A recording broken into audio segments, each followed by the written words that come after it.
Welcome back. Lawyer and businessman Karanja Kabage will be buried today at his Mangu Rongai home in Nakuru County.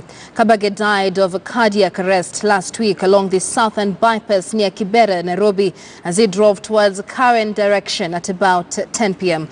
Our reporter Ibrahim Karanja is covering the burial for us and now joins us live. Karanja, good morning. What more do you have for us?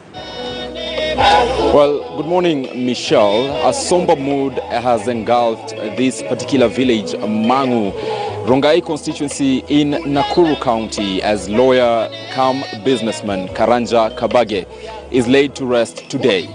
Today, a journey that began in 1949 on the 9th of September ends at this particular farm, a journey of a corporate titan.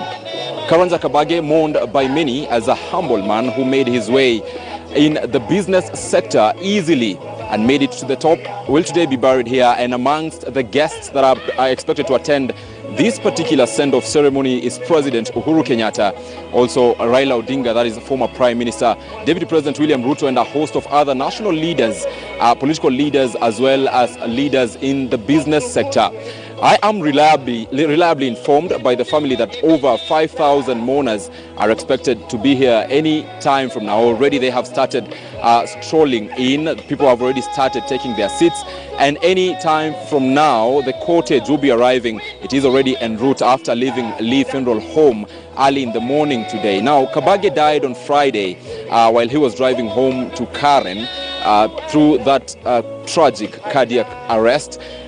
Reports had earlier indicated that he had died from a road accident, but after a police statement that came from Inspector General Hilary Mutyambai said that Karanja was driving home and appeared to be making a slight U-turn before his vehicle hitting the pavement, and eyewitnesses rushed in to help him, and he was still conscious, and he requested that he be driven to the Nairobi hospital. Now, a slight or a small CV about Karanja Kabage. This is a man who has worn many hats. He has worn many hats. He has served in various positions, both in the public and private sector.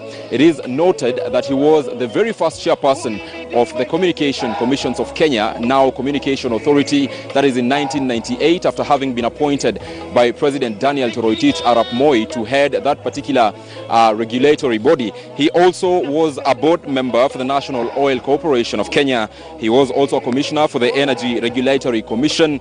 Kabage was also board member of the National Social Security Fund, that is NSSF, founder member of the Nuclear Electricity Project, that is under the Nuclear Electricity Board, and also he was a member of the Kenya Institute of Public Policy Research and Analysis, KIPRA.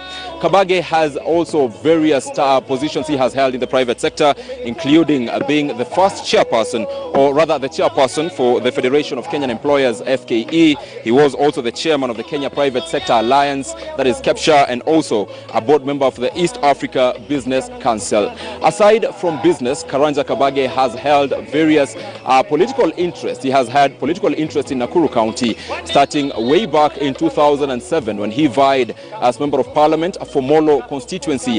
That was later, of course, reduced to Njoro and Molo constituency. So Kabage vied in 2007 using the UDF party, but unfortunately lost. Then later in 2013, he vied again for the Njoro parliamentary seat under the UDF party then, and also lost. But in 2017, Karanja had interest in the senatorial race, and he vied for the Jubilee party ticket here in Nakuru County and lost to current Senator Susan Kiheka, after which he decided to go to Njoro constituency and vie for the Njoro parliamentary seat, which unfortunately again he lost. President Uhuru Kenyatta, in his mourning of lawyer Karanja Kabage, in his message of condolences, said that the country had indeed lost a corporate titan. He said that the Kabage was among the very pioneers in the Kenya, or rather reinsurance brokerage industry in Kenya, and he is among the people who have led this particular reinsurance brokerage in Kenya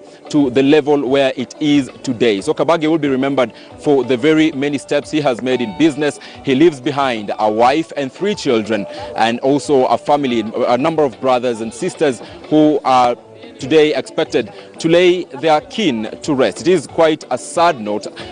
We have seen so many people mourn Kabage, not just the political leaders, but also business leaders, people who are in the business sector. We have seen also Nakuru County Governor Lee Kinyanjui, who is also expected to be here, of course accompanied by a host of members of parliament, perhaps the 12 members of parliament from Nakuru County and from other constituencies in the country. And it is important to remember that on Friday, before he met his death while heading home, Kabage had actually attended the first Mount Kenya Forum, a Uongozi Forum that was held at Safari Park in Nairobi, a forum in which he made a very passionate speech on nuclear energy, a speech that has since been remembered by, among other people, Speaker of the National Assembly, Justin Muturi, and also former Nyeri Senator Mutahi Kagwe. So these are among the things that Kabage will be remembered for. Of course, as the cortege arrives here, as the body arrives here, we shall cover it for our viewers, even as President Uhuru Kenyatta, Raila Odinga, and other national leaders are expected to attend. So we will keep an eye on this particular development from Nakuru County. Michelle. Many thanks. That is Ibrahim